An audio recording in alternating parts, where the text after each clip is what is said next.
the budget situation. We have approached a real turning point in our discussions with our colleagues on the council, and we are pleased that they were able to signal to us that they want to have a dialogue about the budget by presenting an alternative budget again. But there are a lot of problems that back up with raw sewage, but more importantly, complies with the federal government.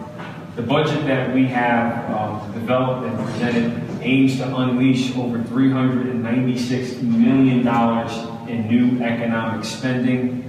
We recently released yesterday a draft plan that activates this amount of new economic activity on South 4th Avenue and Gramerton Avenue. That will create thousands of jobs, millions in new investment. And these are the types of discussions that we have been having all over the world, literally all over the world. And I want to just go back to where we've begun. Keep going. We know that Mount Vernon has lost trust in government, and that's why we've been focused on bringing policy stability. And I want to pause for a moment and recognize the leaders of our administration. I'm going to ask that each of the commissioners just stand up so we can recognize each of you that are here this evening. Everybody, let's give them a round of applause. From our Commissioner of Veterans Affairs to Commissioner of Public Works to Recreation, we all have different aspirations to serve our community, and we couldn't do it without you, nor the staff that you work with. So we want to thank each and every one of you, not just for being here, but for working with us to make sure that we bring policy stability, we reestablish trust in our government, and we grow our economy. Let's go to the next slide. And this is somewhat of a summary of what we've done over the past 23 months, working to bring forward a new routine, a new government, a new operational strategy. And I know this is a weird place to kind of set up, but come on, man, you're welcome. Come on, you want to pass one through? No problem. But as you can see, there's a note to my far left, your far right, that we'll talk about, which really has anchored our conversation in the budget. It's really about responding to the Department of Justice, making sure that we comply with the federal mandate to clean up pollution in our waterways, pollution on our streets, pollution in people's basements. And we're going to hear more about that in a moment. But we just wanted you to know that this is the process. We came in and set a whole new agenda, which is to work for you, work for Mount Vernon, make sure that we create a whole new alignment, restructure our operations, and clarify our plans. We have plans to fund a comprehensive plan. We've worked with the World Economic Forum, Mercy College, NYU, as well as we have concrete corrections for compliance threats that threaten our tax base, from the Urban Renewal Agency to, again, our polluted waterways. Next slide. Keep going. Yep. Now, this situation is really a problem because the budget that we've learned about today really aims to dig the financial ditch deeper. Next. And it has nothing in the budget to clean up the pollution, as mentioned. It has nothing to deal with the past corruption in the budget. Nothing about compliance with the Urban Renewal Agency. If you recall, we've launched a special investigation into secret loans that have been given out, over $6 million, but yet there's nothing in the budget that was presented by our colleagues to deal with real past corruption. Next slide. And it also fails to act on reducing cable bills. For the past 2 years, we've been waiting for action to take place. It amounts to approximately $2 million in new revenue each year that we've lost. That's $4 million in revenue that we've lost as a city because they won't pass a cable contract. That's a problem for Mount Vernon. In addition, the meetings that are upstairs that they're having right now, they're not transparent. They're not broadcast online. And that's a big problem for Mount Vernon. Next slide. It does nothing for the Trump tax plan. There are a lot of people here that are in the middle class. There are a lot of people here that really will be threatened by the loss of the deductions that come with the ability to deduct anything over $10,000. Losing that is going to hurt many middle-class Americans, particularly thousands of homeowners in Mount Vernon, and we believe that we need to account for that. We have to find a way to give relief to homeowners are going to get caught up with this crossfire slide. Worse, they put nothing in the budget to fix Memorial Field. And I want to show you what we have had to resort to get Memorial Field moving forward. Let's play the tape.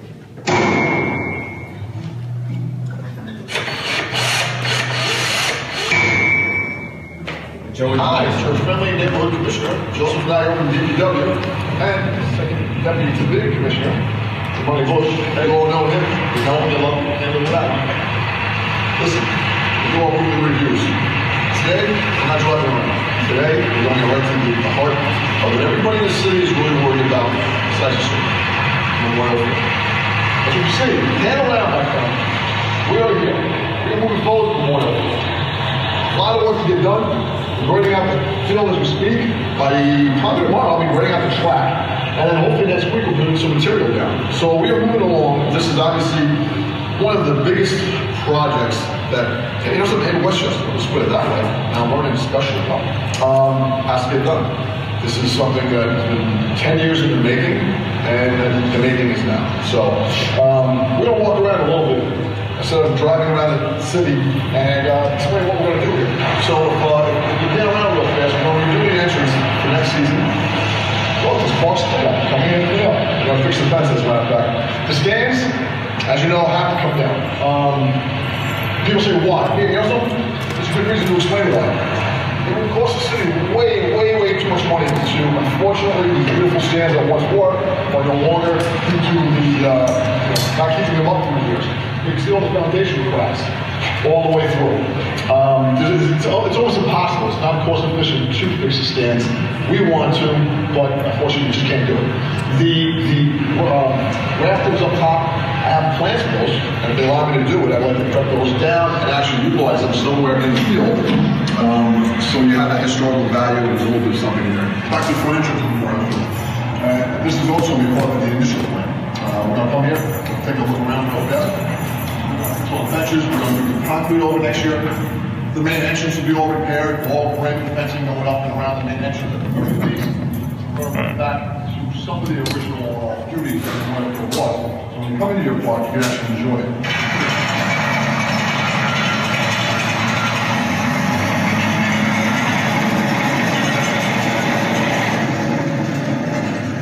Basically what we're trying to do is just trying to bring the field back for the residents. And, you know, it's been almost 10 years now. It's like, for people to work out and stuff like that, they have to go to Colorado, they have to go to neighboring communities.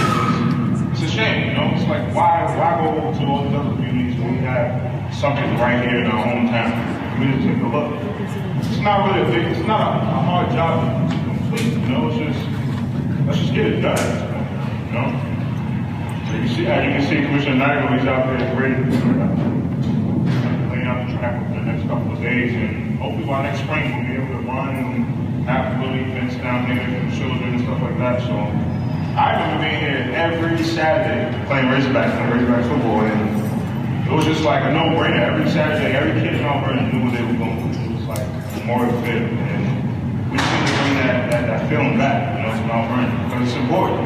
Kids have to have somewhere to go. They have to have memories. They have to have dreams of being something. And we learn a lot now. I learn dedication and hard work and practice and stuff like that. So it's important that we bring that back to the community so the kids have something to look forward to. You know? So we're working. Thank you. And I'm going to ask Commissioner Nigro to come on up. Come on, Commissioner. Have a seat. And I just and one of the things that stood out is the word we.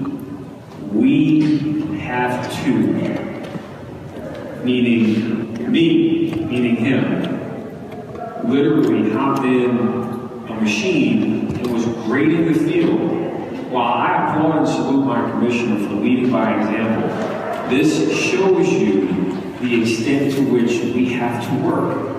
It is unacceptable that the Commissioner of Public Works must operate the equipment to fix Memorial Field. This is what we need when we don't have a budget. And to have a budget delivered by the Comptroller and the Council to not fund crews, actual working crews, be it for DPW, meaning new positions of people that will work for Public Works, or contractors that can do the work, while our commissioner focuses on fixing other problems, which we'll get to in a moment. So, Commissioner, just want to say thank you for all your hard work and your inspiration. Let's pick it up. And you just tell everyone, you know, what it would mean to have a little more investment in your department, and what it would mean to even address the concerns of the Department of Justice. Well, as the mayor had mentioned, you know, we all inherited the last 6 months, and the last 2 years, we inherited a very large mess in the city. I didn't realize how large. I come from private sector, so if anybody knows family, I've been in business for many, many years since I was a kid. But coming to the public sector and realizing, well, you know, this is a government. It has to be running properly. You can think, besides, you know, the nonsense you run in the government. And coming here to see what actually was handed down, it's a shame. It's outright crime, to be honest with you, from what I've seen. And literally, you know, for the last 6 months, I'm just like, it's hard to wrap your hands and your mind around everything that's just deteriorated through the years. The sewer issue, which is one of the most important issues, and we have a lovely young lady who's come up and talk in a minute and just share a story, who's been dealing with the sewer issues in that part. That alone is a monumental task to take care of. And the lack of care and the lack of the ability through the years to just keep cutting budgets and firing, you know, not hiring people, and letting a DPW department go from 10 years ago to 208 employees down to 113 employees. And out of that 113, I believe 15 are possibly seasonals that don't really work full time. I mean, it's just unheard of to run a city of this magnitude. So when we get the calls, we are trying to, if anybody here in the room has dealt with us in our department, we're really doing things at a rapid speed to try to answer calls and get out to the sidewalks and the lights. And these are all things that have been just neglected through the years. And I won't get into politics, that's his job.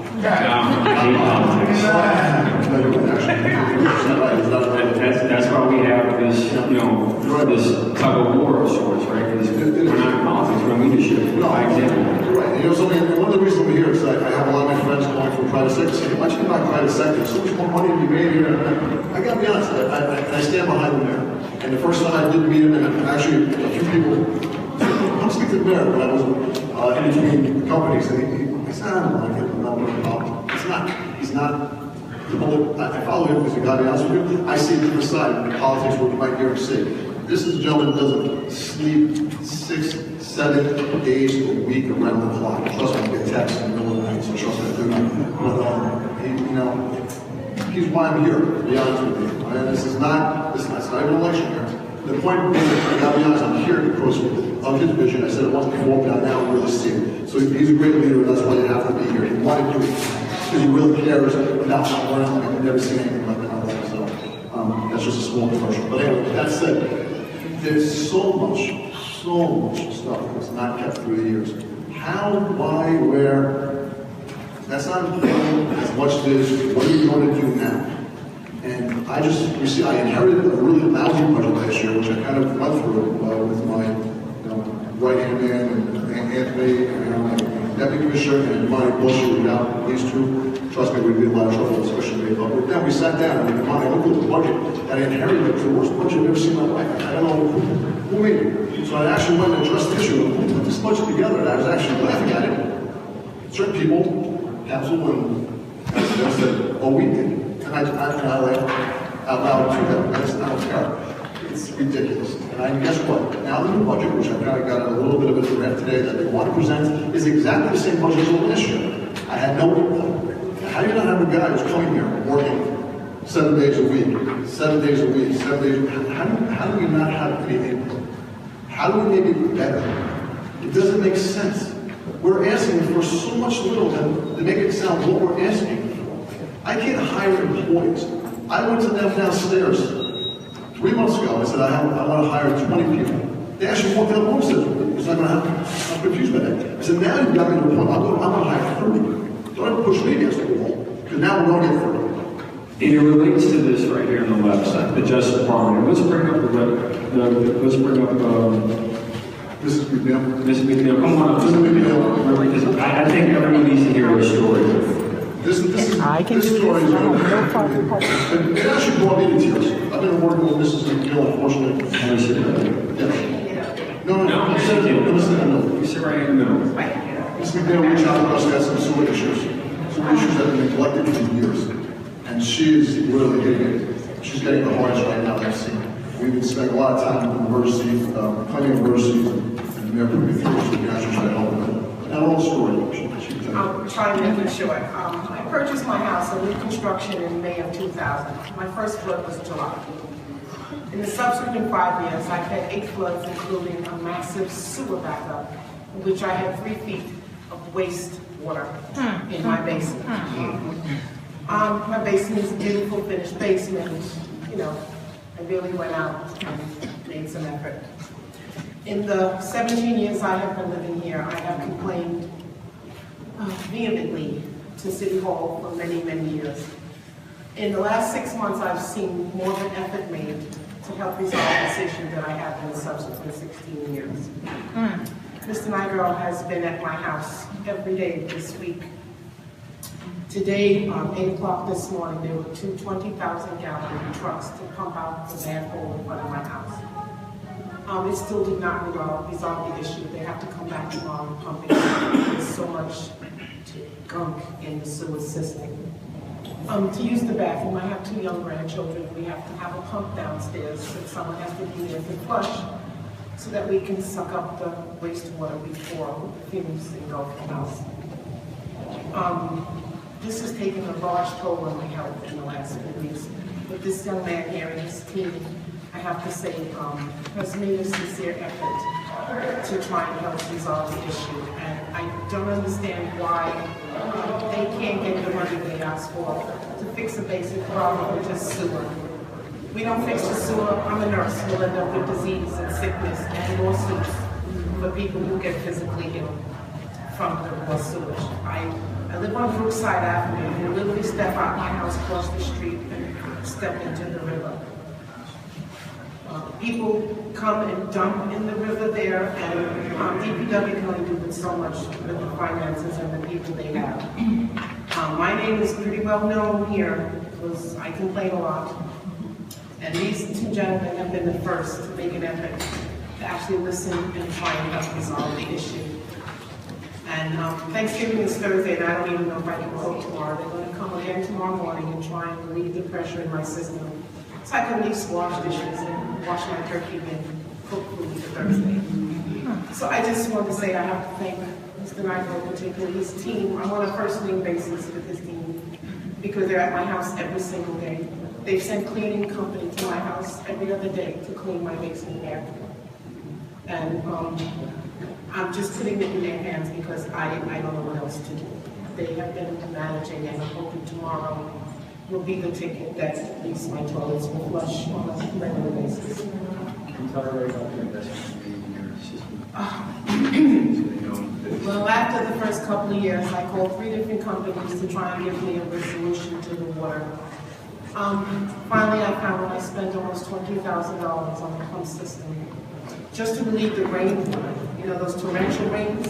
When I see the parkway in front of my house start to slow down, I have less than 10 minutes before the water literally comes down my driveway and lifts my garage doors open. And a 3-foot tidal wave comes into my house, knocks open my basement door, fills my basement, fireplace, wet bar, tile, a beautiful whirlpool tub. It's all ruined. It's all ruined. And this has been going on for 17 years. And in the last few days, I've had to buy 2 giant-sized wet vacs just to clean my toilet. My grandchildren, they have to bathe. Someone has to go downstairs, let the water out a little bit at a time so my son-in-law can suck up the water so I can bathe my children, you know? It's just, I'm not even talking about the things that I have lost through all the water damage in my garage. My son-in-law's motorcycle, when the last flood damage came some years ago, his motorcycle was underwater. I didn't have the finances to help replace that. He never complained, he took care of it on his own. I even built a shed on the side of my house so that he can put his things in there. because I can't trust my garage with the water. You know, besides the main pump I have in the system, they broke up my entire garage floor to run the pumps. It empties out into my side yard. I had to get another pump at my basement side door because that's even lower than the front of my house, so the water comes in there first. The pump I used this past week to help pump the toilet, it died. I had to go out 9 o'clock at night home to buy 2 new pumps. The next night I had to go back out to get 2 of the giant wetbacks. The cleaning company, they come, they clean my wetbacks, and by the time they leave, the water's coming up. Now it's coming up under the toilet in the basement, and the seal on the toilet was fixed less than 6 months ago. My bathtub, you can't even open the valve anymore because it's just filled with waste. And these gentlemen are doing everything they can. You have a question? So you probably are not the only one dealing with No. it, right? So would you be willing to pay more in taxes for something like this to be I addressed? pay $15,000 a year in taxes, and I still have sewer in my basement. No. I have to give Mount Vernon $6,000 next month, and another $4,000 in April for the sewer. You know how it feels to write a check for over $4,000 and you have human waste in your basement? No, I mean, if they can assure me that the situation and these gentlemen get the budget they need to work with to resolve the issue, it's worth talking about. I mean, with the community and the residents of Mount Vernon, yes. And just, Can I jump in? There's also, this is a two-part story, also, just so you know, the low line area, it's a flood zone to begin with. And right now, partnership with Mount Vernon Commission and the Department of Transportation, also, there's a 3rd Street Bridge project going on that is to help address the low flood zone. So that's not the only, I mean, there's a sewer issue and a flood zone issue. But right now, you know, called out to the Department of Transportation and that project going on, that can hopefully alleviate a lot of the impact on the water with much. And I tried to get flood insurance. They want $3,000 a year, they won't cover my basement. That doesn't help me, you know? So I think the key is what has happened over the past 17 years. What happened? What happened was we ignored its obligation to clean up the environment, to maintain and strengthen its infrastructure. What has happened is positions that the city has taken your money for sewers, taken your money for taxes. Those dollars were never reinvested into the broken system. And most recently, it landed us this letter from the Department of Justice confirming that we are going to receive a significant monetary penalty for not fixing the sewers. Meanwhile, we take her money, $4,000 at a minimum, just for the sewers. And no action has been really taken until recently. This is the issue that we have. It's not a monetary problem, it's a priority problem. And the wrong priorities are reflected in the budget that was presented by the Comptroller and the Council. The budget does nothing to solve the issue. We had to declare an emergency, which we did, and we had to work with our partners at the state of New York to help us start moving equipment in the right direction to start addressing this issue, which is only going to get worse. And as we pointed out last year, in 2016, when we presented our initial budget, we said, if we start fixing the problem now, we can avoid, quote, significant monetary penalty.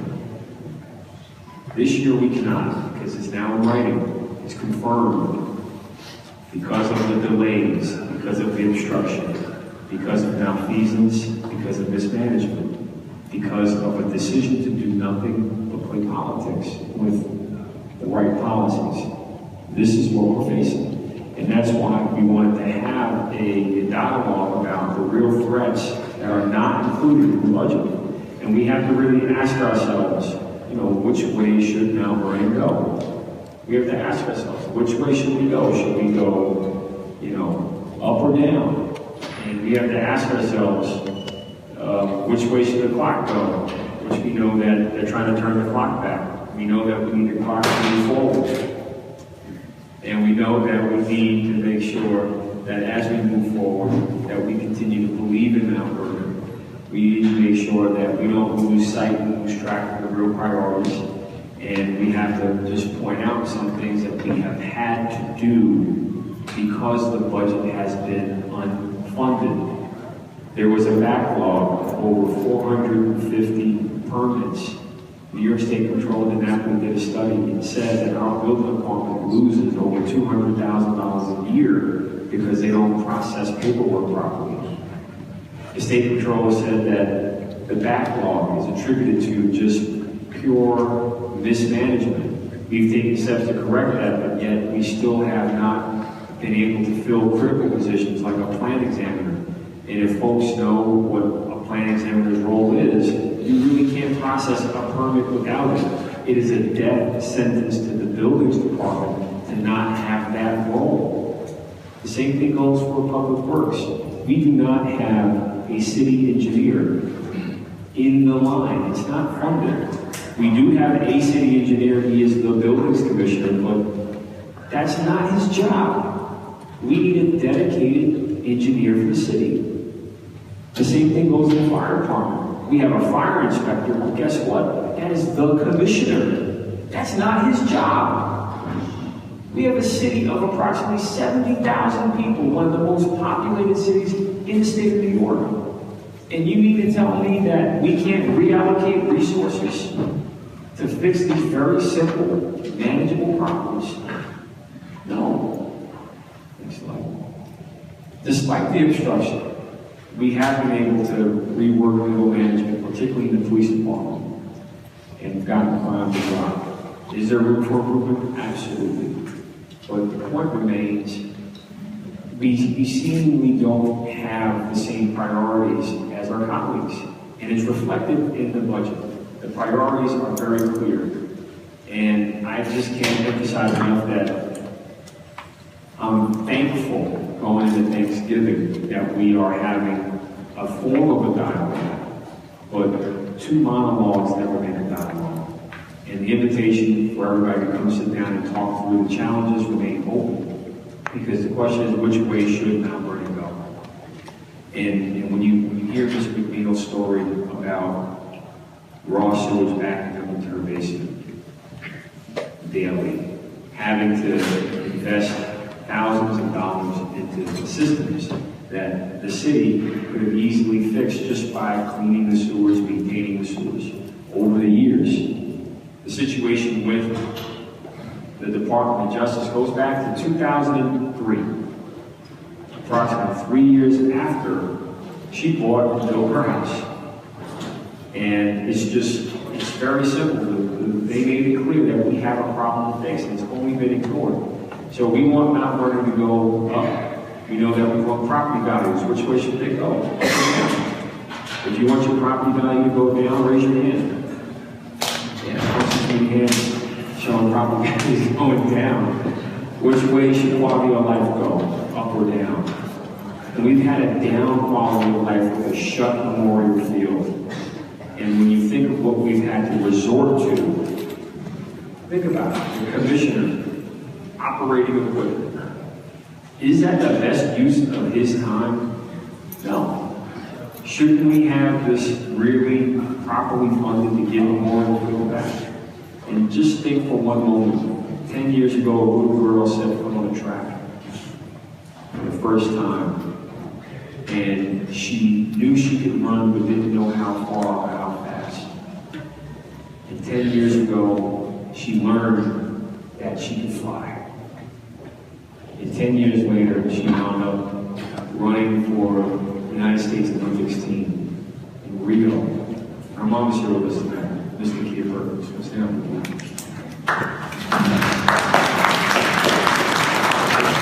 Deja Stevens, our champion, made it to the championship round as a walker, beat all the odds. And think about it. Think of the role Memorial Field played. Think of the quality of life we had 10 years ago with Memorial Field. And now we have to export our children every weekend to other communities. You have to, basically leave Mount Vernon like an exodus every weekend for sports. We are supposed to be the sports capital. but yet the budget has nothing in it to fix Memorial Field. So my message is that we want Mount Vernon to go up. And the invitation is open to each of you, the challenge to each of you is to contact the council, contact the controller, and tell them to let's stop playing politics and let's fix Mount Vernon and let's move the city forward. Thank you, everybody. I'll take questions. I have a question. I feel bad for your problems, but are the other people in your street in the same situation? There's at least 3 other houses that I know of that have the same problem, and if you go up to Beechwood, I know there's problems over there too. Yes. I live on Oceanside. You said you're on Oceanside? Yes. 2,200. I'm one block. Few blocks down. I have to keep 3 cell phones in my basement. When it starts to rain, I worry. Yes, a lot of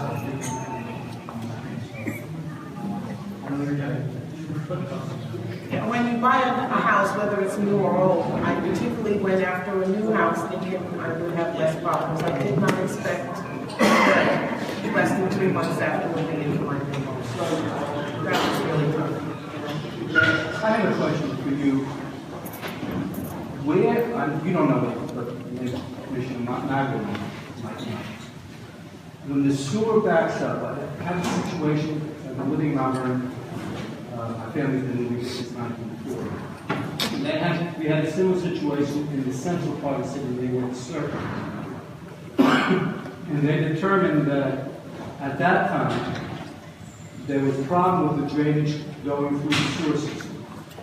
And once they resolved that, they finished until, of course, they don't take out the garbage from the sewer, which backs everything up.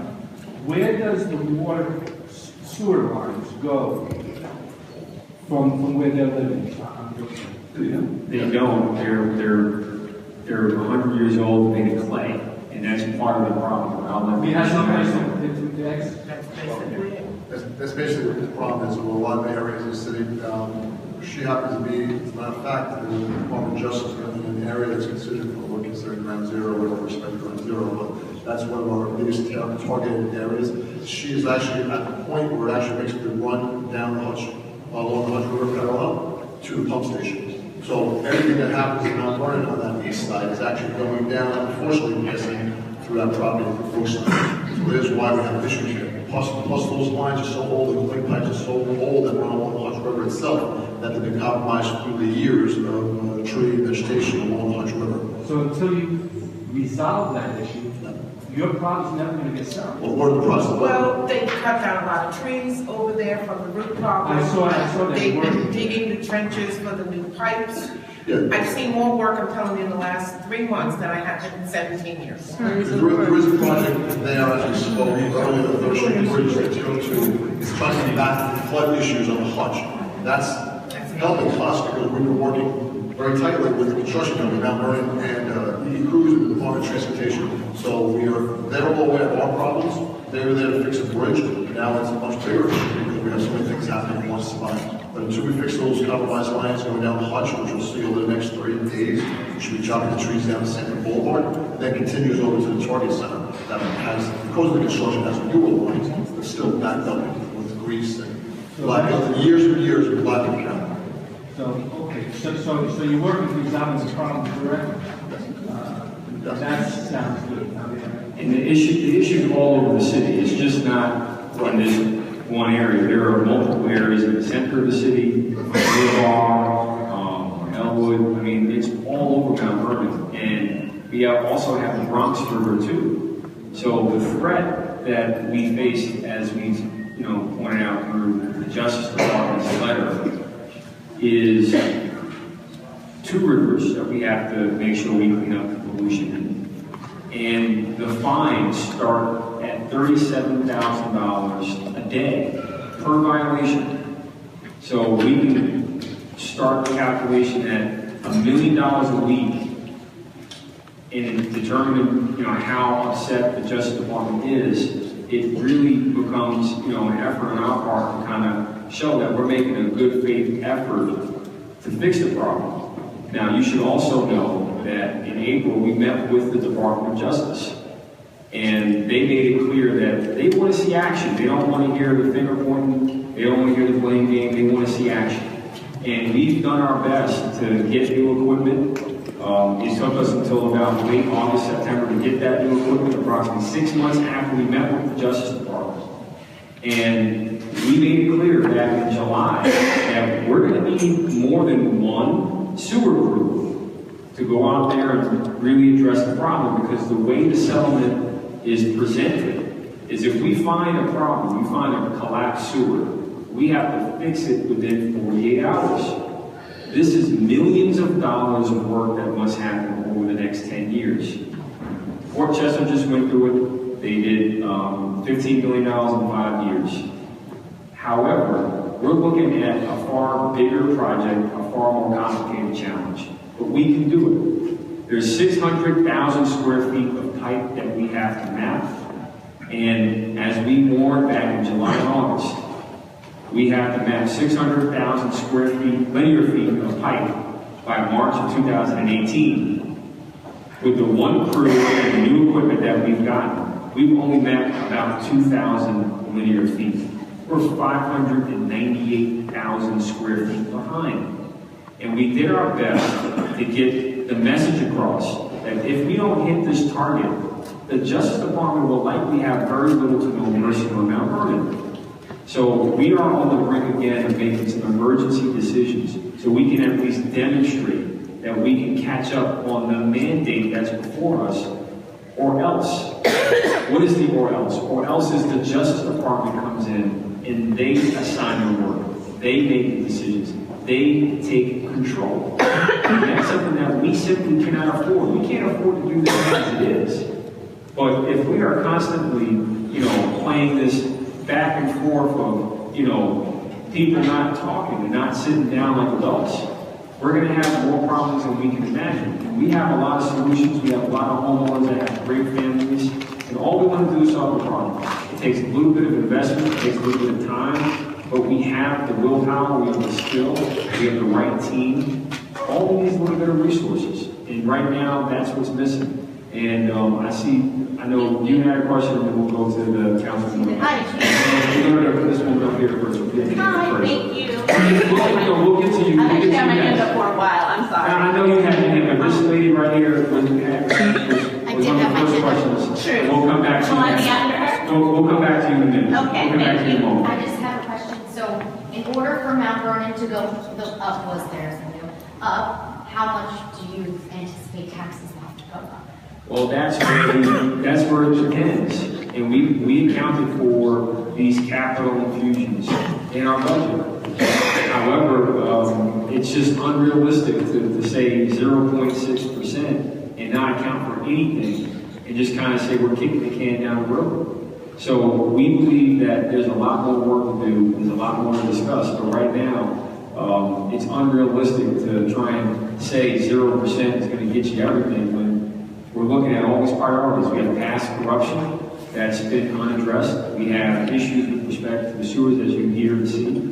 And we made a recommendation, and we believe that we need to invest in the right problems. Are you willing to go down from that recommendation? As long as we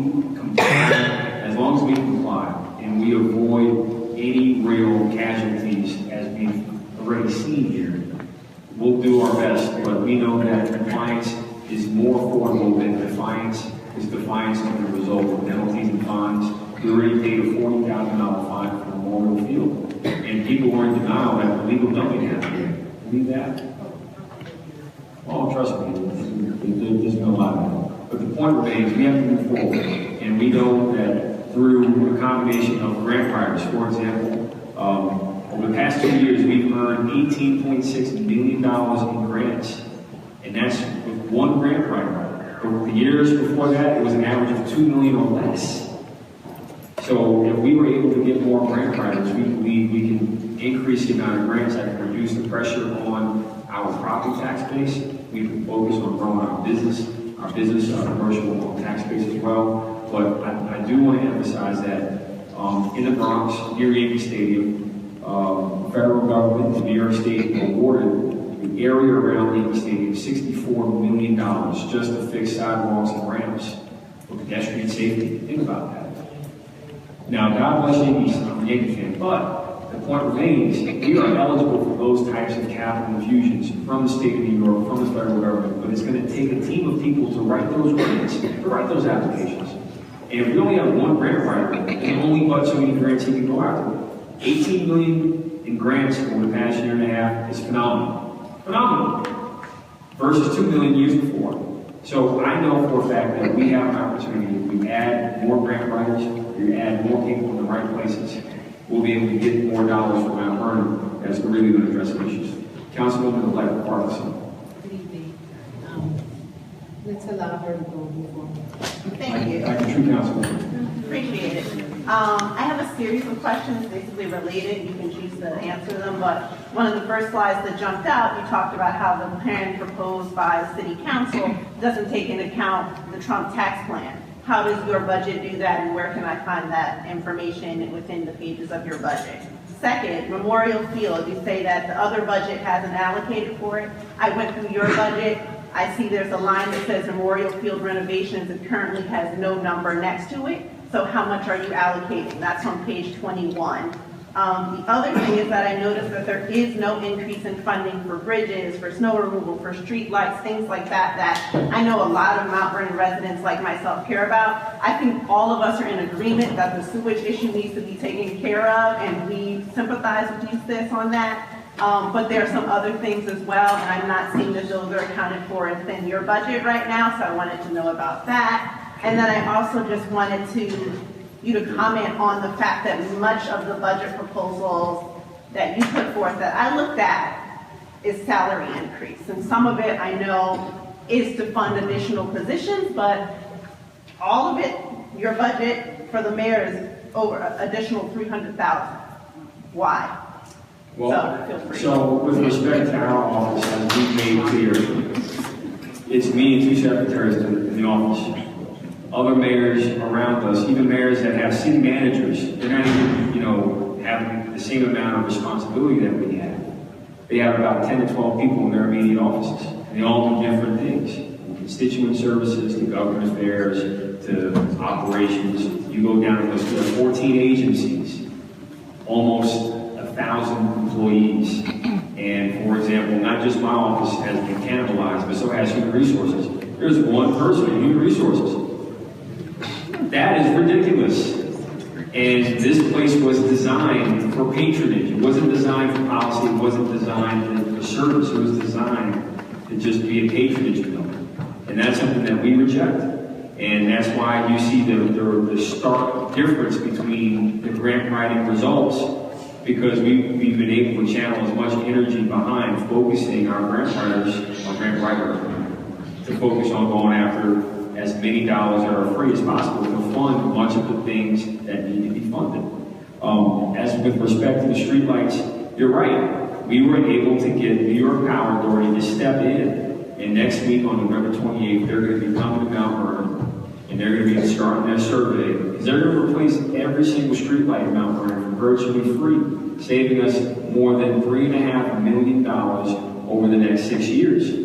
That $500,000 a year that we're going to save is the savings that we're talking about, that we're going to be able to reinvest into the operations to pay for much of the things that you pointed out. And that's how we're not only going to fund the new people that we need to do this work, including fixing the sewers, writing the reports to comply with the federal government, but more importantly, improving services. That's just one deal that we pointed to. That $500,000 for streetlight savings alone is also going to provide a whole new network of communications for our public safety. Monitoring capabilities that's going to enhance safety.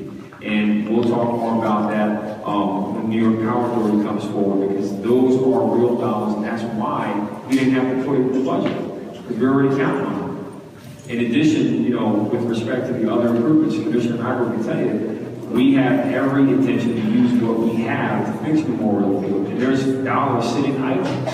There's close to $9 million sitting idle. Commissioner Warren is here. And he can show you that we have dollars sitting idle that we have been unable to access because it's been nothing but drama unnecessarily. So you're absolutely right in terms of, we need to invest more in fixing the problem, but we still need the people. As you saw in the video, you have a commissioner operating the equipment. How much more do we need to do so we can gain access to the right resources to do the work? I mean, I don't know what to tell you other than, there's this facade of government, but it's being exactly just that, a facade. And we need the resources to do more work. Otherwise, we're just going to be trapped in the status quo, and we're going to have a bigger problem with the Department of Justice. I say take your pick. But how much money, though? You said that the other budgets didn't allocate it, but yours does, but yours doesn't. So what is it? With Memorial Field, Yeah. I'll let Mayor answer that. Just real quickly, as far as the snow and improving and adding to my budget, that's it. I added my budget this year to purchase new snow equipment. I asked for 30 new employees. That's what I'm looking at right now, not one employee was added. So as far as I know what I did with my budget, in the last 2 months I was able to transfer through several different lines into an equipment line just to help me get some other snow equipment, used trucks. I can't even touch new trucks right now. Not that I'm not allowed, but I'm saying just at this end of the year with the budget, you gotta start balancing out, which I respect, how that process works. Just I was able to move some money around within my budget to buy used equipment to help us combat the snow this season. So in my budget for next season, if there was more, I did put forward for more money. I'm looking at it now, I don't see it in there. I don't see the 30 employees I asked for. And let's point out, there was an engineer report that we commissioned for components of Memorial Field, specifically the tennis building, the steel building, this welded, very poorly designed structure. It was done in-house by an employee. And the engineer report, independent engineer report, came in and found that we have to spend approximately $2.6 million. Here it is. $2.6 million that we have to spend to finish and fix it. And part of the issue that we face is some of the employees, particularly this one that was in charge of this component of the project, has cost you more than $2.6 million because they got it wrong. They weren't just managed, they weren't managed at all. They mismanaged these dollars. And think of the waste of how much we spent to build that steel structure at Memorial Field for that tennis facility. Just think about that. So we need people that are not just competent, but we need people that are going to do the right work so we don't do it more than one time. It shouldn't take 2 or 3 times and, again, a whole tennis match to fix a tennis court. It should just be do it once and get it out of the way and move on. We should be the capital of youth sports in New York State. Instead, we're a joke. And Memorial Field, we're going to fix it. We're not going to stop fighting to fix Memorial Field properly. But I just want to be clear that we put everything in it with the assumption that we're going to have the right knowledge. You heard 30 people from DPW. These are real, live, breathing people that we need to do various types of work, not the commissioner operating the machinery. So I understand your frustration. We're just as frustrated, which is why he hopped into the grader and why we're going to continue to do as much work as we can until we get access to the resources. So it's very much like what happened during the winter storm when Comptroller Walker said she wasn't paying the fuel bill and we were down to less than 1,000 gallons of fuel. And until we made it an issue, that is correct, it's a fact. They wouldn't deliver fuel. So I don't know what to tell you, but if we are going to constantly be teased with resources held behind a plate of glass, at some point we have to make sure we do what's right by Mount Vernon and protect our taxes. We're not going to stop doing that. Do you anticipate a change in that tennis match in the beginning of the year? I do believe that there's going to be a change in the conversation in City Hall. We've been having good discussions with the newly elected members of the Comptroller's office and newly elected members of the council. We've been having great dialogue all the way through. And I want to recognize that David Farquharson is here. And when she recently left the school board, she became very vocal on My Brother's Keeper. And she was designated one of our leaders on My Brother's Keeper for 1.5 years. And she's still very much leading the movement. So I think that you got people coming in that want to see something happen. And I also want to add one more thing. It if there's going to be a continued gridlock, the Justice Department made it clear, they're going to come in and they're not going to wait. And they're going to come in with silver bracelets. And I'm not going to be the one looking to go outside with silver bracelets on because we're defying their orders. I understand that we have an affordability problem, but this letter is very clear. It is abundantly clear. Quote, significant monetary penalty. You gotta go to court and get an injunction against the Justice Department if they do that. No, wait a minute. You have a woman right here that told you that she has more than 4 feet of crap in her basement. And you mean to tell me I have to go get an injunction against the Department of Justice? Absolutely not. We need an injunction against the council and the controller. By the way, we got 3 of them. Okay? We got 3 separate court orders against them. We're signing checks behind our back. We're taking other actions that they should not be taking on over and above the charter. And these are all things that are very well documented. But guess what? It shouldn't be that complicated to fix a broken system, unless you want to keep it the same. I believe she should live in a crap-free environment. What about you? Be nice. Right? The flush my toilets would be a nice thing. boom right now. And the city, for some reason, for the past 17 years, ignored that problem. We have a mandate to fix it, and it all it's going to take is a dialogue with the newly elected leaders. Let's fix the problems, and I don't see them reflected in the budget at all, and that's the problem that we have. So if this is the only way to get a dialogue on, we're going to continue to meet publicly. I invite everyone to be a part of it. But the problem remains, we need your help to remind them that we have problems to fix, not make them worse. Allocation of resources, you're saying that if you had your druthers, I understand what you're saying, we have the resources, but they're not allocated correctly. That's correct. Is that what you're saying? So it's not a matter of dollars and cents necessarily in total.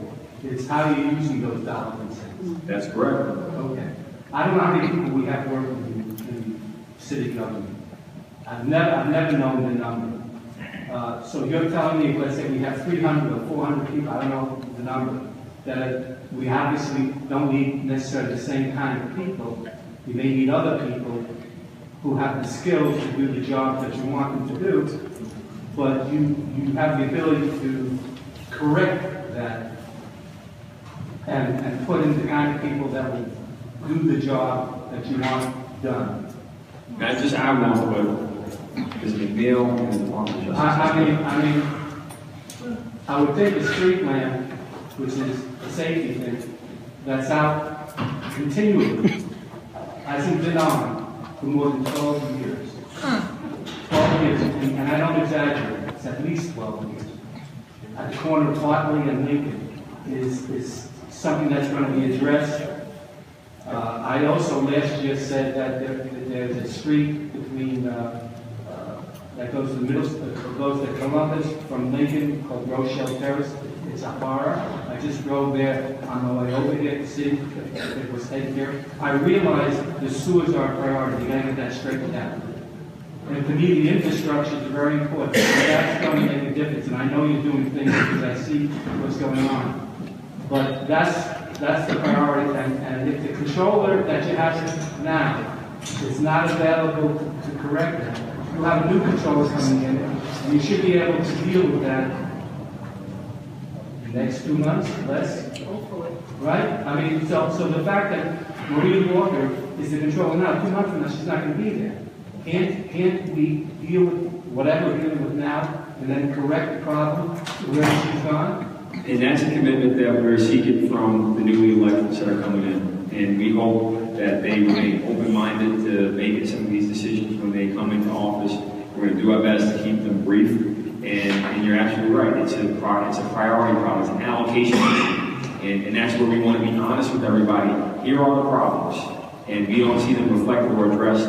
In the New York Power Authority, as you mentioned, they're going to replace every single street light in the city of Mount Vernon. They're going to do decorative lighting, and they're going to customize some of these lights for your neighborhoods, which is phenomenal. And the other point I want to make that they're doing virtually for free as well is they're going to replace all the windows in City Hall. They're going to replace all the windows in the police court complex, and they're going to give a whole new heating and cooling system for each building. That is where we're starting with them. Again, virtually for free. We're going to roll this out to the Dole Center, to the Armory. These are all things that we're doing through state programs that are government run by a different process, and it's paid for by the savings on our bill. That saves you dollars. Those savings on the energy bill are going to add up. And that's what we're conveying. We have more money because we're trying to eliminate waste. There's a lot of waste in public works that the commission would love to get into, but when we don't have a dialogue, we have two monologues, it's just, you're not going to get anywhere. And that's where I I would want hope to you've had say. discussions with the new controller on that. We'd love your help. Education. Just in 2 seconds. Just give you a couple fun stats. What we've been able to do is just a little bit more organization over the last 6 months. Some people here will know. Sidewalks alone, year 2 September, 9 months, we did 15 sidewalks. 15 sidewalks over there. Since September, with the help of putting the new team together, and organization, and a little bit of know-how, explain to these guys, we actually have some very talented people in the city that through the years are really, they give where they kind of carry more type of thing. Morale is very down. What happens now, since September to now, we did 45 sidewalks. That's 45 sidewalks compared to 15 in the first 9 months. We did 45 in the last 2.5 months. That's just called putting what we have is little to get more. As far as paving, you see paving around town, and Memorial Field is one thing. Sewers we're addressing on a regular basis. The lights, our phone doesn't stop ringing, we answer the calls. I guarantee you mine, Bush already wrote down the address, but it might be about 17 years. We'll find out why, what the years it was. Understand, when I asked for 30 extra people, when everyone says, oh, where's that money coming from? 30 extra people takes us out of being a hostage to the employees we have. I don't mean that in a bad way. What happens is when we know the guy can take over 5 days, show, not come in for 5 days, show up next Wednesday, because we can't fire him, we can't afford to fire him. Guess what? They don't care as much. If I bring 30 new employees in and I train them the way I know how to train them through construction, guess what? That guy cares a lot more. Because guess what? Next Wednesday when he decides to come back to work, I don't need him. Also, if you have one person trip on a sidewalk, I can't tell you about the legal counsel, how many people trip in lawsuits. By 1.6 million asking to get 30 people to work. It's not going to know $1 million for showing new equipment that we have so ancient. Let's just say, I'm asking for just men and equipment, $2.6 million. 2 people trip and you get sued for twice as much as that. 100%. So my point being is, penny wise, down foolish. I've never seen anything like my life. I got people falling every day with their calls. I don't want an elderly person. Okay, maybe I don't know. God forbid, even if a child falling on the street and breaking a hip, or not being able to play a sport because he got a broken leg going forward. For what? If I can do 3 or 4 times the amount of sidewalks in 3 months under a perfect plan, and we have now, we think of sewers, we have 600,000 million foot of sewers, now we double that in sidewalks. Let's just say, S and giggles, we're gonna have, I don't know, 1.2 million foot of sidewalks. I'm doing 45 in the last 3 months. Guess what they can do to run through? I guarantee you I have a lot less falling, a lot less lawsuits. My 2.6 million, just alone, that's not including my raise. But I want to stay around a long time. I don't even want to retire. I love it here. But I also have to feed my family. With that said, though, just think about this for a second. That 2.6 million, you'll say, I guarantee you I'll save you 5 to 6 million over the next few years. There's no doubt in my mind. I'm going to put a paper crew together. We're going to pay our own streets. I mean, there's a lot going on here. We just have to be perfect. So for a guy who comes here and works like this mayor, works 7 days a week, and not even be questioned in regards to what you need in your budget. I get handed a budget. You think I'm going to accept another inherited budget? Come on. What do you need me for? You don't need me. Get somebody else. And our Human Resource Commission is here, and she's available to show you the comparisons. You can do pick a city, Yonkers, White Plains, New Rochelle, Peekskill. Or you can go to Rockland County. You can see that there are people that are making more than our commissioners. We have entry-level positions that make more than some of our commissioners. For example, and I don't mean to single her out, but our Commissioner of Veterans Affairs is making less than $70,000. And her comparable in the neighboring community is making just about $100,000. Why are we not having wage equality for our female commissioners? One of our female commissioners for civil defense is making what, $40,000? $40,000. Give me a break. And she shows up at every fire, coordinates with Red Cross, every emergency, and is working on emergency operations, every storm, every extreme weather event, be it hot, cold, or windy.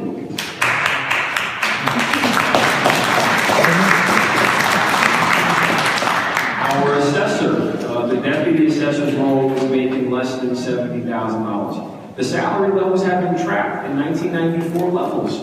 And I understand that on paper it looks good, oh, I'm saving money, but you're really creating more problems. And you have a backlog of work that's just backing up and becoming more costly, more expensive, and it's trapping the value of your homes. We're not saying that, this is going to be, caviar and corporate jets. We're talking about just pure work. We want to get work done. And we have the mandate. Here's a big letter from the Department of Justice. 17 years. 17 years. This problem has been ignored. And it's not just in this one side of town. All we're saying, as the gentleman out front astutely pointed out, it's an allocation issue. It's nothing more than that. We're asking to reallocate resources so we can do the job and unleash the economy. We just released a study last night, and I had a great conversation with Councilman Wallace, not just today, but the day before, and he didn't believe it until he heard it. $396 million is spent by Mount Vernon residents outside of Mount Vernon. And it's because we have all these empty storefronts and dark streets, no parking, which has, again, it's not being addressed completely because New York Power, we're changing the light, so the darkness is going to go away. But the parking issue we have to address, and that's going to be a plan and a problem that we have to solve. And that's great common ground for us to start working on, because guess what? That's jobs. Thousands of jobs, millions of new economic activity, and millions in new sales tax revenue. Revenue that we once had. And if we can't increase our sales tax revenue, it's not going to happen overnight. But if we increase it, that eliminates our need to go to property taxes. We collect about $17 to $18 million a year in sales tax revenue. If we increase the amount of open businesses on Gramerton, 4th Avenue, and we increase pure sales by $100 million or $144 million, do the math. What is it, Tom? Do the math. Well, it's $18,350 for this year for sales tax, 2017. How much? $18,350,000. I'm saying if you multiply $144 million by the sales tax, what do you get? What was it? 8.5? 144? Yeah. Oh, that's about 11 to 12 million. Okay, think about that. Okay, so we don't keep 8.5. The state gets more. But that's right. Yeah. But cut it down by a third. How much more is that? 4 million extra, 5 million? Right? Think about it. That's the amount of money we're talking about allocating right now. We're talking about $4 or $5 million bucks. And that's what it boils down to. If we invest in the right plans, which we have, we need the right allocations to bring those policies to life. We can do it, but we need your help. I just want to say Saturday is Shop Small Local Saturday, a regional thing, American Express. So put your money where your mouth is and shop privately and shop local on Saturday. Black Friday, but make sure you shop at local stores on Saturdays. Action speaks louder than words. Yeah, right. So we'll say, thank you all for coming out. I think we had a great discussion. I don't know if there's one more question. So thank you, Mr. Mayor. Good evening to the community. I'm wondering, Mr. Mayor, given the opportunity presented by the election of new council people, myself and Janice Barkley, and a new controller, what will be your approach to problem solving? As the leader of city government, what will be the approach that will take to problem solving? That's one question. And then I heard, for example, you talk about mapping the 600,000 linear feet of sewers. I don't know who knows, but I'd like to get a clarification on what mapping means. And have we, for example, put cameras in the sewers so we know what we're working with? We have a full understanding of what the problem is, so we have a clear idea of how we can solve it. So problem solving, and now we'll have a commissioner respond to the mapping part. Problem solving. We have a multitude of approaches. One is we invite you, like we do right now, to give feedback. We listen, we learn about the issues, and depending upon the severity of it, we lead on solving it. And you heard Ms. McNeil explain the situation at her place that devolved very quickly, very suddenly And this was an issue, again, that's been ignored. So problem here, we're still working to solve. But in terms of working with stakeholders in government, you've been invited to some of the gatherings that we hosted at the Wartburg. We try to make ourselves not just available on a weekly basis, but we bring in outsiders. For example, we brought in Bloomberg Philanthropies.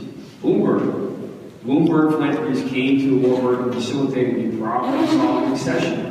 We went from 8 in the morning to 4 o'clock in the afternoon. And those are the types of approaches that we've embraced. Are you committed to a collaborative approach? And we're not only committed to it, but we've done it. And we're going to continue to do it.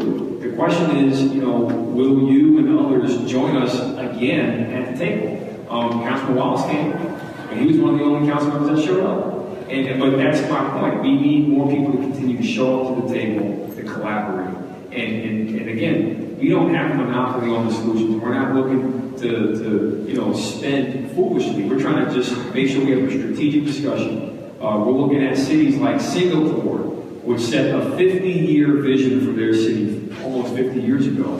And they committed to every 5 years to rewrite and fine-tune their comprehensive plan and to write their comprehensive capital strategy every 5 years. And they've been very successful at it. We wanted to call a capital committee. We wanted to do this, but without having new people at the table that want to talk, want to collaborate, it makes it very complicated to get work done. So you can count on us to problem solve together. Our commissioners do a great job of reaching out and trying, pitch and present the cost savings. And I will say, credit is going to be given. We believe that the council took the right step in the right direction on public safety. They put money back in the budget to fund police officers.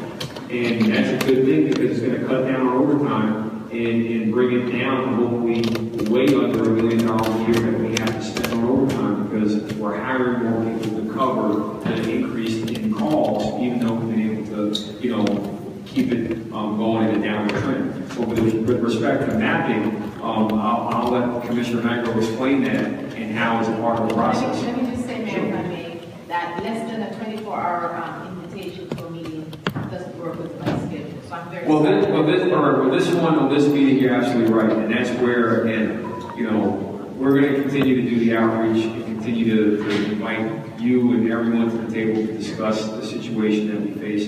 And briefings are very important. There was once upon a time we had every Friday reserved at 8 o'clock in the morning with the council. And we discontinued that invite, I want to say, after October 28, 2016, when we learned that there was no interest in talking. So, but that's something, again, that we dealt with. We're going to continue to use groups like Bloomberg and the Mayor's Conference and the World Economic Forum to bring people together to try and help us, break through some of that separation. But we don't think we need them. We got each other. That's what really matters. We have these problems with people that we work for. So I think we owe it to them to make sure we come together and focus on solving problems. We're not going to stop and fight. We can sit down. Commissioner. I lock everybody in the room and have a big pizza party and not come out till we love each other.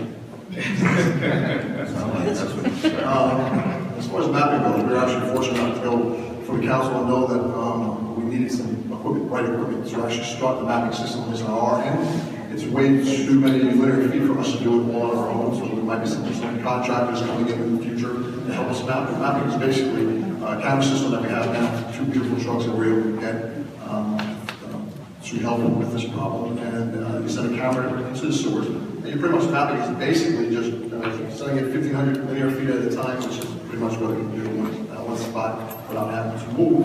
Take pictures of the interior of your sewer system and of the storm drains.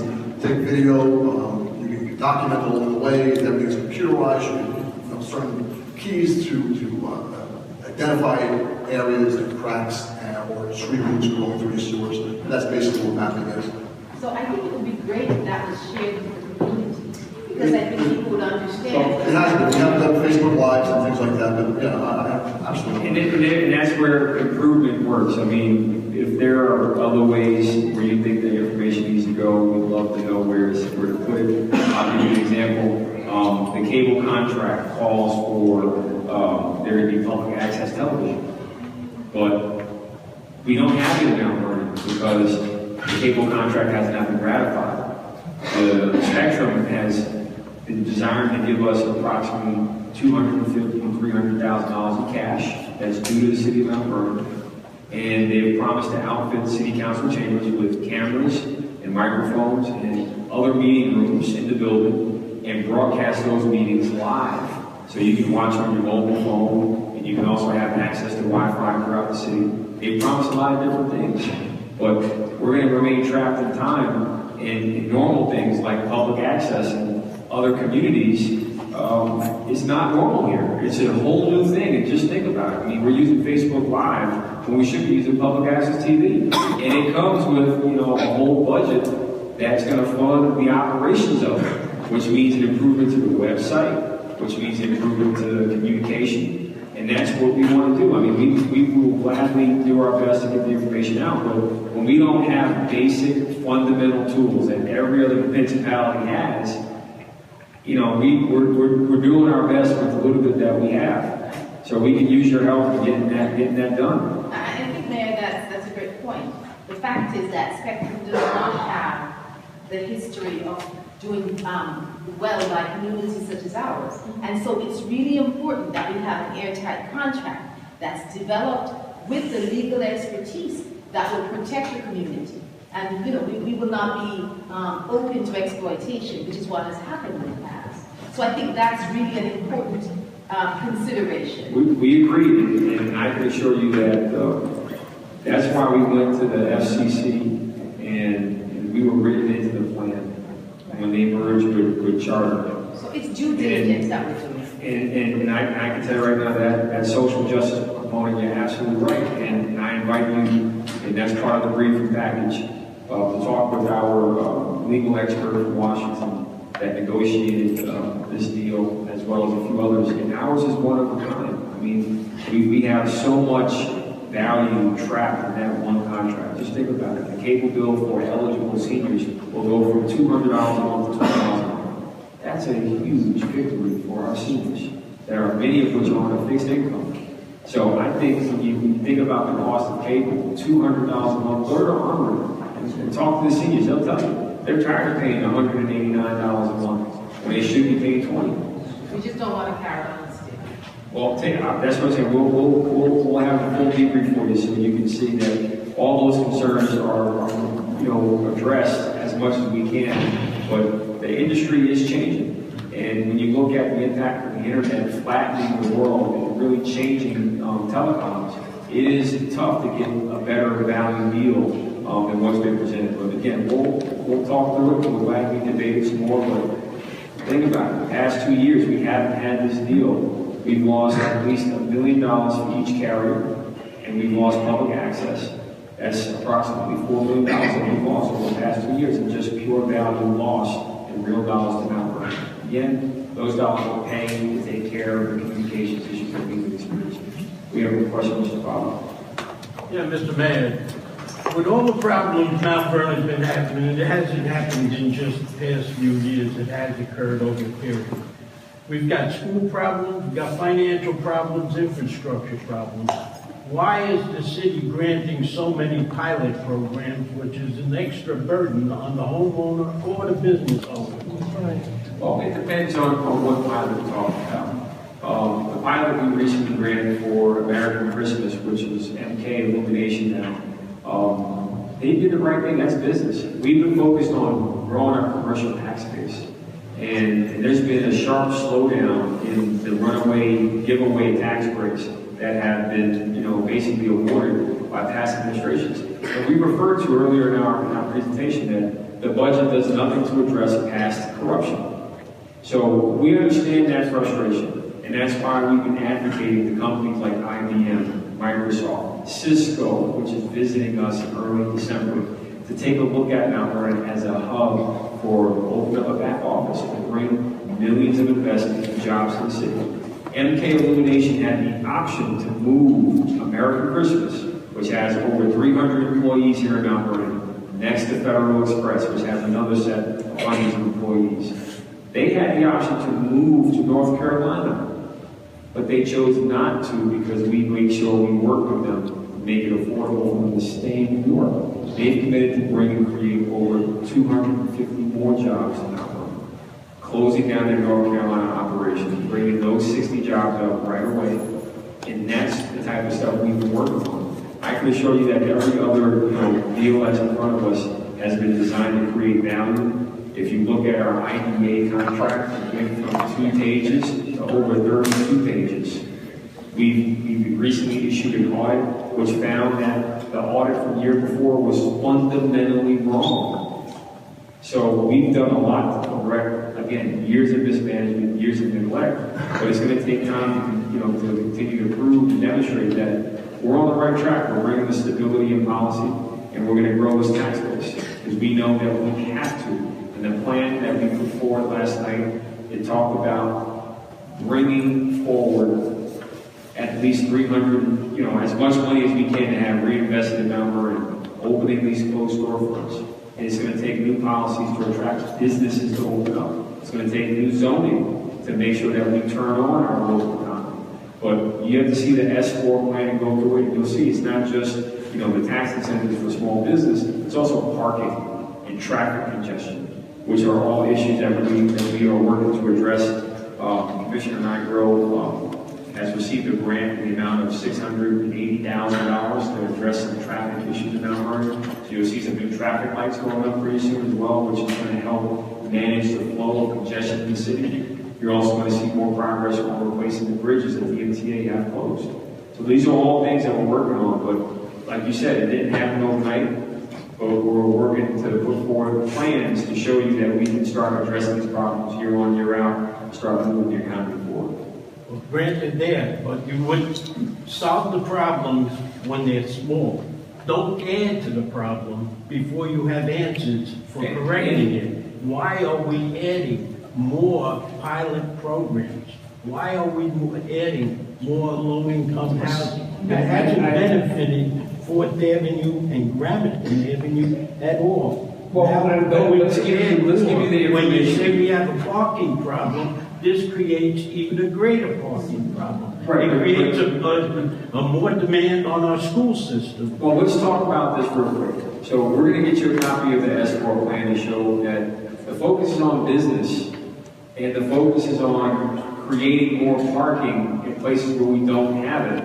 Mount Vernon has about 1,500 parking spaces that we, operate in our municipal garages, of which we have permitted out about 1,300, leaving only 200 free parking spaces at almost any given time. We have no place to park. The last parking space we built was in 1887. We stopped building, and that's a problem.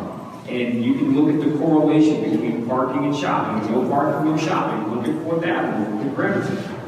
We need parking, that's mentioned in the plan. So I invite you to have a longer meeting to talk about that. And briefly, I just want to talk a word about school district. I was stopped by a mother this morning, and she said she's just completely distraught because her school told her that her child no longer had autism.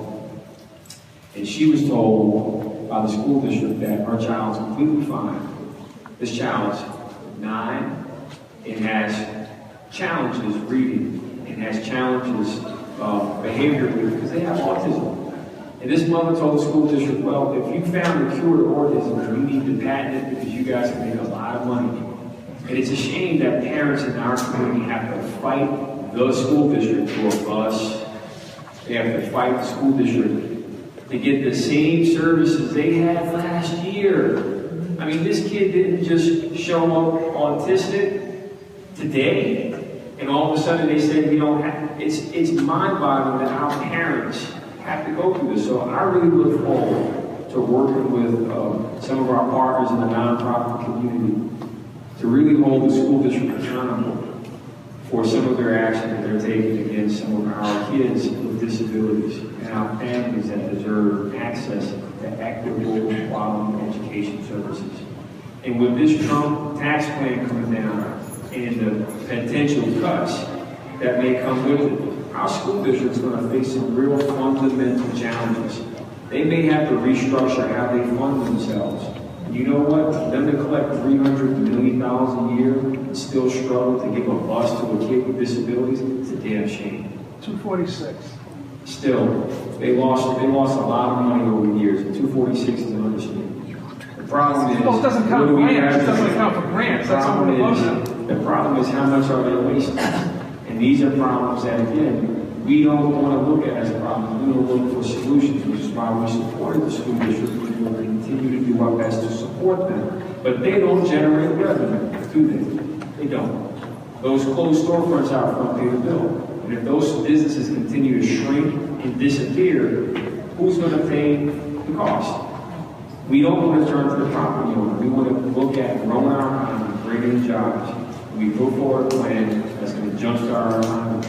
And we're going to count on our council and our controller's office to hopefully have a real dialogue about this, because we have a decision to make. We're at this fork in the road. We can go up or we can go down. You take your place, you take your pick. I want to see property values go up. And I think the plan we put forward is not only gaining momentum, it's real. And that $396 million again, you know, Councilman Wallace surprised me. He said, man, I didn't believe it, but let's do whatever we can to make sure we bring as much of that back to the city of Mount Vernon.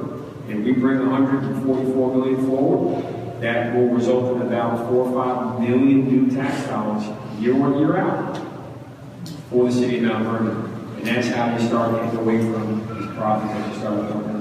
Yeah, but we have to improve the shopping area, because with over 70,000 people in 4 square miles, why aren't the stores in this community prospering now? According to the plan. Is it a security reason? Is it according to the plan? According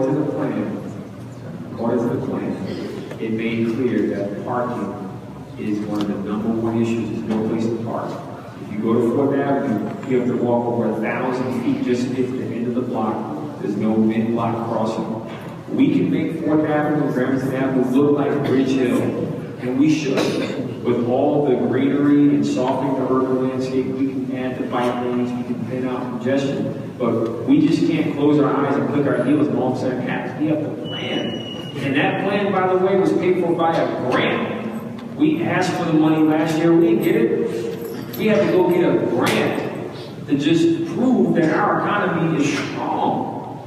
But guess what? We still need funding to make sure we can bring that plan to life. And that's where everything that we're doing is designed to integrate solutions. When we open up the ground and fix the sewer, we're also fixing the park. When we fix the park, we bring tourism to our city. We bring people that want coffee, that want good light bikes, you name it. Those are jobs. That's turning the economy on. When we go to fix the sewers anywhere else in town, when we open up the street, that's a new sidewalk. That's new art. Outdoor art. That's a new street that will have some of the softening of the urban landscape like you see in Bridge Hill. So we're going to do it, but we have to get to it. And we can't get to it if we don't have people that work here that are going to work on bringing these plans and policies to life. There's only but so many machines that he can operate at once. And I don't think you can operate the machine at Warrenville right now because you're sitting right here. So that's why, again, we're asking for the right allocations to make sure that we use tax dollars wisely. And we can look to last year. And I just want to say, here's the letter. We could have avoided that, but for some reason, we don't have to do it.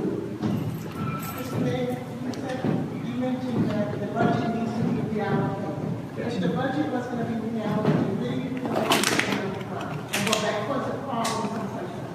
Well, part of the vision we have is improving the fee schedule for some of the permits.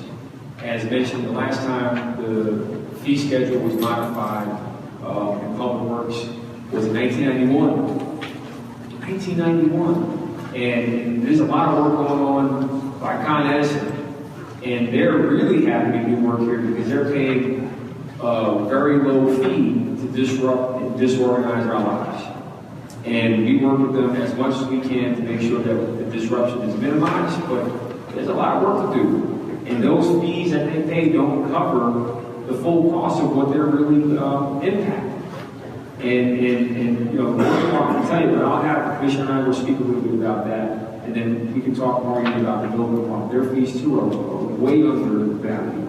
But again, the goal is we don't want to penalize our homeowners. We want to just make sure that we're covering our costs.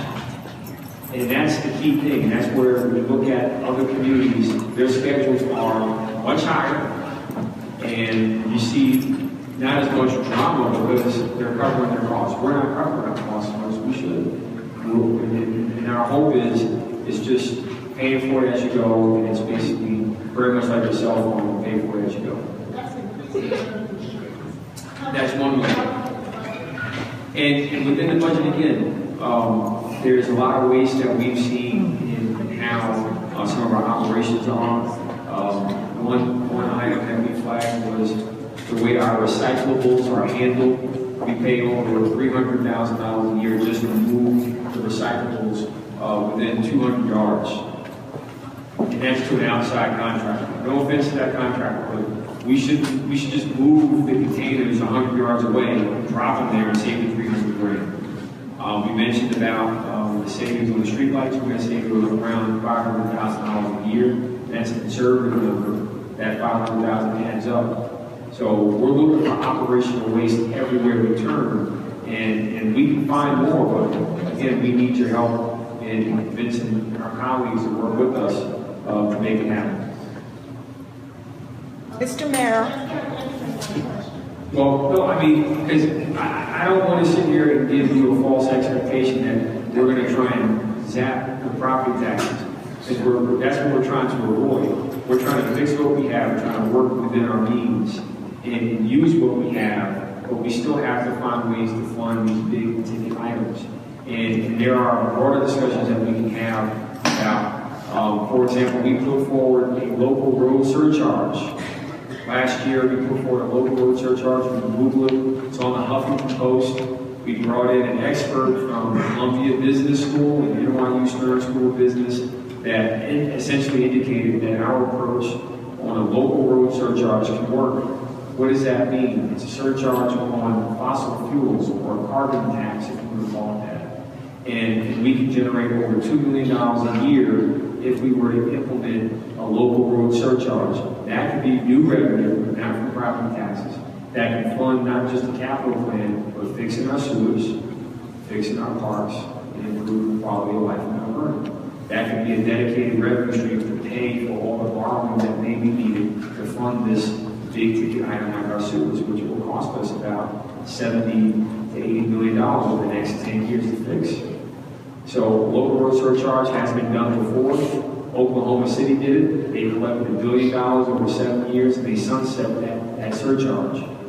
Oklahoma City became one of the fastest growing cities in America. Atlanta had to do something similar. Philadelphia had to do something similar. We can do the same, and again, it's attached to a use, such as fossil fuels, and it can be something that can really benefit Mount Vernon for the long term. It will take a council action to adopt a home rule. That resolution will have to go to Albany. Albany will then have to pass and accept it, and then it comes back down for one more ratification, and that's how it can go into effect. But it takes the council to pass that action. We believe that it's what needs to happen if we're really going to afford to do much of this capital build out. And we'll get you a copy of that piece that lays out the policy on the local road surcharge. First, I want to applaud the fact that you want to bring more businesses and more offices within our range where it takes work. Can I assume tomorrow's meeting that the power program will include that developers for the public parking as well as the private parking? Yes, that's part of the mission is to really expand our parking. And part of our vision is to bring back the parking authority, which is an off-balance sheet, which is a whole entity that pays for itself. Its sole purpose is to, fund and operate parking. Look at White Plains. They have parking garages tucked in everywhere. And they have that because their shops are, they need it for their businesses. So we see the same thing possibly needing to happen. If we can reestablish a parking authority, it'll not only pay for itself, it will really help businesses reopen again. And one more thing I'll say that is part of the discussion is the MTA has been very open in following up with us about covering these railroad tracks. I know since 1901, Mount Vernon has aspired to do it. The plan is from Mayor August Petrillo, And Mayor Petrillo put forward this phenomenal vision, very much like Hudson Yards. And we presented it to the MTA. Mr. Patrick Foy, he's been phenomenal from the Port Authority, making sure that he takes attention. Chairman Loda has been, very interested in this. We heard from two other MTA board members. $56 million in MTA is a rounding error. I mean, a rounding error. So we really look forward to having a long discussion with the MTA about really covering the railroad tracks. Because we believe if we can get them to issue a request for information, we can get them to just do the economic study to show the economic impact of a park through the center of Mount Vernon. What that would mean, I can almost guarantee that would mean way more than the $100 million we're talking about, bringing just opening up closed storefronts. So we look forward to having more discussion on that, because that's something that's been a hot topic with the MTA over the past few months. How about fixing the bridges, Third Avenue Bridge and 9th Avenue Bridge before we cover them? We will gladly share with you the schedule.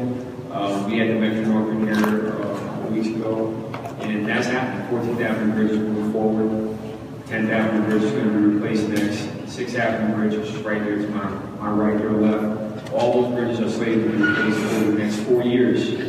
And the MTA went from only replacing two bridges to replacing 5 bridges.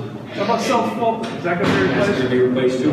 Yep. And so these are things just through advocacy and showing up and making it clear that these are our priorities as to tell the MTA to take a harder look. There's a thing, Assemblyman Bretlow. Assemblyman Bretlow was instrumental in making sure that they could not forget to invest in Mount Vernon.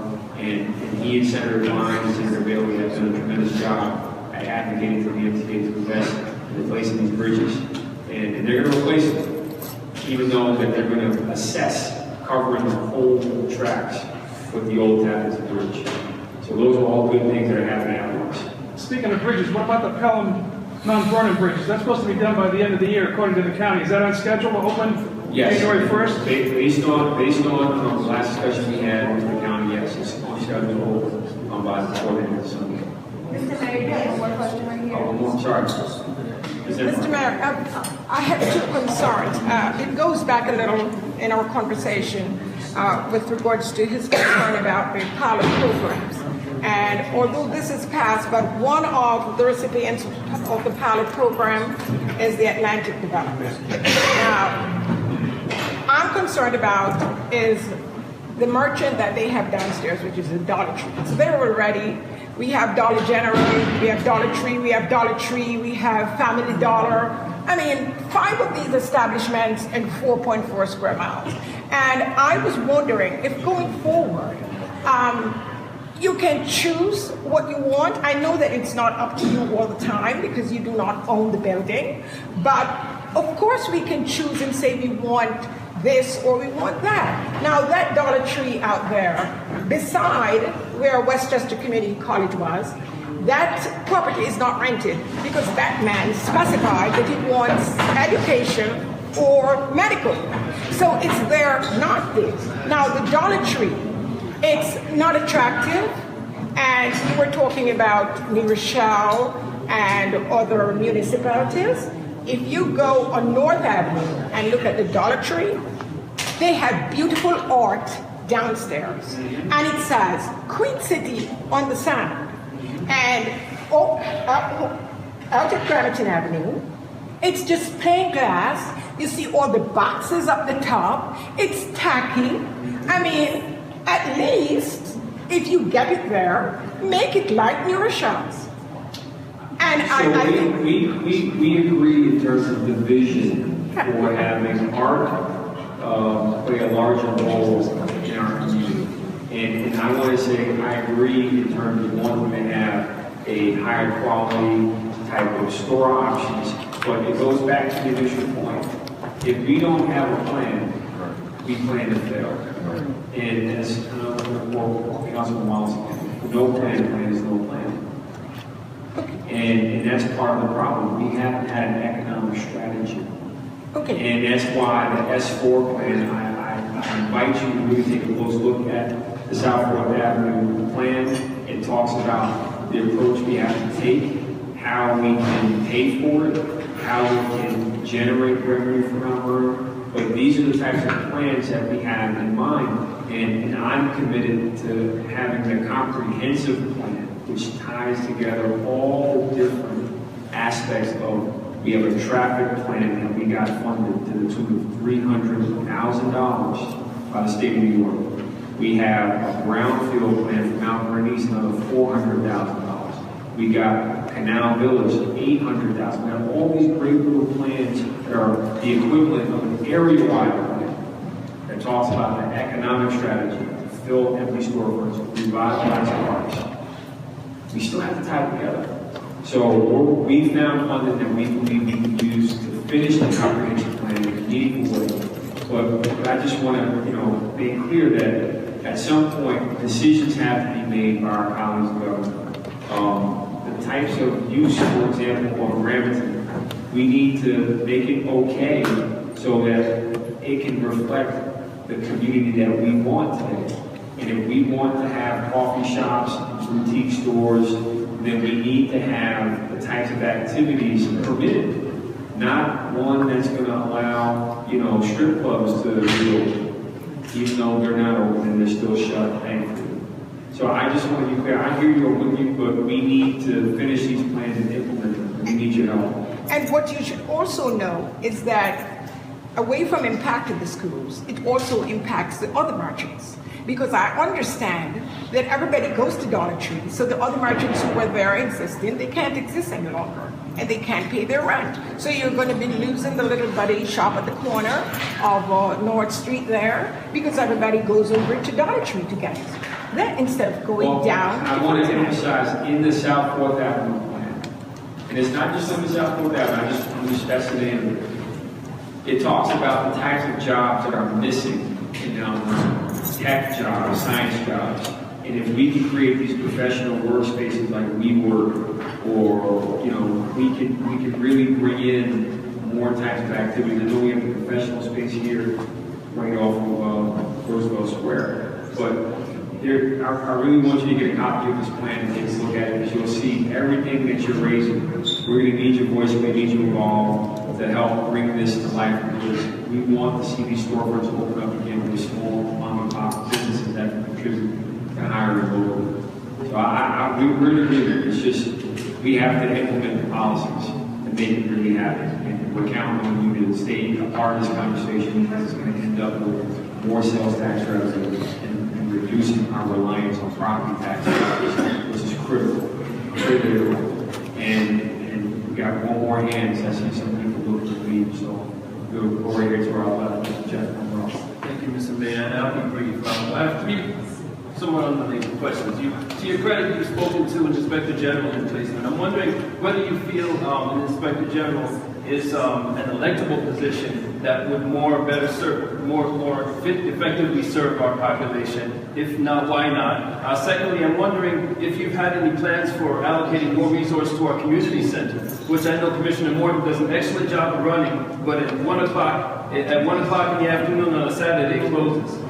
That can't be sustainable for an effective community service. Thirdly, I'm wondering with respect to the cable advisory contract. Our cable advisory commission has not spoken to our corporate counsel and has not spoken to Spectrum or Verizon at all in a year and a half. In the 3.5 years since we've been commissioned. So can you commit them to properly speaking to us at least in terms of how to lay out this surveillance camera idea that keeps getting spoken to, and when we can get that to happen?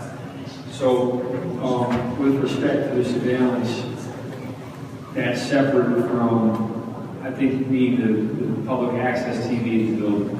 And there was we'll have to follow up with some of the folks internally to find out what happened, because that conversation was supposed to have happened. And this, ladies and gentlemen, is an example of what happens when you don't have enough people working on the team. Particularly in my office, you talk to me and 2 other people, follow up with very important conversations that Mr. Monroe is pointing out. So you can count on a follow-up, if not by someone to meet in my office. I'm going to volunteer Commissioner Reed, because she's not in her head. I was not in but I'm I'm not trying to joke about it. That's the honest truth. So we'll gladly make sure that we gather everybody in these after Thanksgiving to figure out what's missing, like what do we need to do to get this done? Because we're all tired of waiting for this to happen. We're all eager for the investment to take place. So you can count on our commitment before the end of the year, everyone around the table. Commissioner Morgan can tell you that he does have approximately $800,000 stranded in the capital fund that he's been desiring to use to invest in the Dole Center. But again, you're met with a situation where checks won't be processed or things won't happen because of politics. You know, we will continue to struggle to deliver basics like toilet paper in some of our buildings because people just don't want to, do their job. So we agree that we want to see a bigger investment in our recreational spaces. It's really at the core of our plan to fix the sewers. It's part of our capital vision. It's really something that we know needs to happen. And if you think about it, you go to almost any other community, you'll see their parks flourishing. You go to Stamford, Connecticut, and see Chelsea Piers just on fire. You can go to Hutch Field and see the ice skating rink and Ice Hutch and the Sports Underdome used by everybody else, Club Mount Vernon. So we need to look at how, we rent those out. My opinion is, based on the discussion we've been having, we've been approached by multiple national companies that want to pay higher rents to bring a Chelsea Piers-like facility to Hutch Field right behind Parkland. But we haven't moved forward on those discussions because we still struggle, as this Councilwoman-elect Parkinson pointed out, we struggle to have some folks, just sit down and talk to us about property from the law. So I want to be honest with you, Brandon. Yes, we have big deals in front of us, big deals on the table, but we still can't get off the training wheels of local government. We need to ride this bike on our own, and we need you to continue to stay engaged. We need you to continue to give us the confidence that you're going to be there to try and convince the controller, even though she's only here for another 30 days, but you can still convince her and just the council that's here to make the right decisions. Choose Mount Vernon. Choose our future. And I can tell you that, from the smile on Commissioner Beal's face when Richter, right? No, not Richter, Messier, right? Messier came forward. Now he's one of the developers that came forward with hundreds of millions of dollars in capacity. But we don't have a plan this way. No, but we do. And that's where I'm emphasizing. There are economic plans that we have. We released one. We released the South Fourth Avenue plan. The Canal Village plan is not done yet, but it's supposed to be finished. Ice Hutch is with for youth services. I'm talking about. You mentioned a facility. I'm talking about a facility that we have, and I'm talking about the same thing. When you have a facility like the Ice Hutch, Sports Underdome, used by Scarsdale, Bronxville, Lawrenceburg, what's the name of that place? Greenwich, Connecticut. They're coming down all over to use our facilities for recreation for kids that don't live here, and they're making a killing. Paying a very low rent, and I understand and respect the deal they got over 25 years ago. But you know what? When we have professionals that are coming forward to say they can improve the quality of life by making these facilities available for kids right here in Mount Vernon, we have a shut memorial field that can be reopened if we got more resources for our department. And I just mentioned, our commissioner has $800,000 stranded because it won't be processed. I mean, we were told today, one of the commissioners were told today, unless we use a certain auditor, they're not going to release monies. These are the types of conversations that happen inside City Hall. If we don't make a quote-unquote political decision, we're not going to get the right policy outcome. And these are things that we're not proud of, but you know what? We're going through. And we're counting on you to continue to not give up and push and nudge, because that money that we have for the Dole Center, and specifically $800 grand, we'd love to put it to work to fix the gym, the weight room, and all the other things that need to be fixed there. And honestly, we'd like to knock down and build a new one. But as I mentioned, if I'm struggling to have a police commissioner funded, I I can't realistically look at everyone in this audience in the face and say, we're going to build a new goal center, when I still can't get a police commissioner. So I'm focusing on the basics. Recreational services is a fundamental, essential service. And the commissioner is here to talk to you at length about the efforts he's going to get the recreation department properly funded and supported. And I'll just end on a positive. We did convince NYU to sign an agreement with us to help our recreation department. They're developing a tourism plan, a recreational plan to get youth sports back up and running in Mount Vernon, which is a great benefit.